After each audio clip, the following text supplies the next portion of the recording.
नमस्कार दोस्तों, स्वागत है आपका अपने चैनल अतीत के झोंके में एक बार फिर। दोस्तों, गर्मी का मौसम चल रहा है। उस गर्मी का मौसम में ठंडी ठंडी कुल्फ़ी मिल जाए तो बात ही क्या है। तो आज हम अपने विषय में, अपने एपिसोड में कुल्फ़ी से जुड़ा इतिहास का एक मज़ेदार कहानी का हिस्सा बयां करने जा रहे हैं, जिसे जानकर आपको ये एहसास हो जाएगा कि कुल्फ़ी हमारे लिए कितनी ज़रूरी है।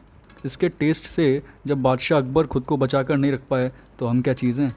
कुल्फ़ी और बादशाह अकबर के बीच का रिश्ता बताने से पहले मैं आपको ये बता देता हूँ कि कुल्फ़ी मूलतः फ़ारसी शब्द कुल्फ़ी से बना है, जिसका अर्थ है कोन के आकार का कप। और देखिए, कुल्फ़ी का आकार भी तो कुछ कुछ ऐसा ही होता है। बादशाह अकबर के दरबार में अबुल फजल नाम का एक जीवनीकार था, जिसने अपनी रचना में कुल्फ़ी के प्रति बादशाह की दिलचस्पी को बड़ी ही सहजता से उकेरा है। आज से करीब 500 साल पहले लिखी गई आईने अकबरी में कुल्फ़ी बनाने की विधि को शामिल किया गया है। अब आप सोच रहे होंगे कि जब अकबर के ज़माने में फ्रिज या रेफ्रिजरेटर जैसी कोई चीज़ का नामो निशान भी नहीं था तो कुल्फ़ी जमाना मुमकिन कैसे हुआ। तो चलिए रूबरू करवाते हैं आपको एक और दिलचस्प मज़ेदार कहानी से। आपको शायद नामुमकिन सा लगे, लेकिन यह सच है कि अकबर के काल में कुल्फ़ी जमाने के लिए हाथी, घोड़ों, नाव और पैदल सेना द्वारा करीब 500 किलोमीटर दूर हिमाचल के चूड़धर चोटी से, हिमालय पर्वत से सीधे बर्फ़ आगरा लाई जाती थी।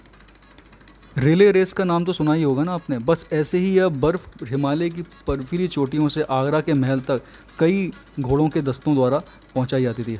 हर 18 मील के अंतराल पर बादशाह अकबर के आदेशानुसार घुड़सवार सैन्य टुकड़ी को तैनात किया गया था, जिसका काम हिमालय से आगरा तक बर्फ़ पहुंचाना था। करीब 30-40 दस्तों की सहायता से हिमालय से आगरा तक बर्फ़ पहुंचाई जाती थी, जहां उसे पिघलने से बचाने के लिए संरक्षण गृह में रखा जाता था। इतना ही नहीं, अगर आप ये सोचते हैं कि केमिकल का प्रयोग करना आज की जनरेशन की उपज है, तो हम आपको बता देते हैं कि कभी कभी बर्फ़ जमाने के लिए सॉल्ट पीटर नाम के केमिकल का भी प्रयोग किया जाता था। सॉल्ट पीटर एक ऐसा केमिकल है जिसे अगर पर्याप्त मात्रा में पानी में मिलाया जाता है तो यह पानी को जमा देता है। मूलतः बर्फ़ जमाने की इस तकनीक को शरबत जैसे गर्मी के लिए उपयोगी पेय पदार्थों को ठंडा करने के लिए विकसित किया गया था, लेकिन जल्दी इसका उपयोग बादशाह अकबर की बेगमों और स्वयं उनके लिए कुल्फ़ी जमाने के लिए किया जाने लगा।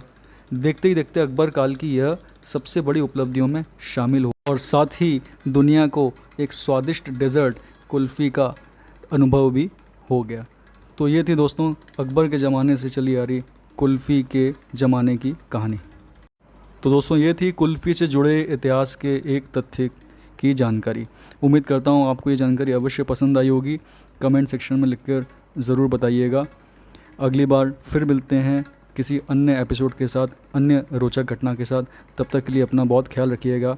नमस्कार, धन्यवाद।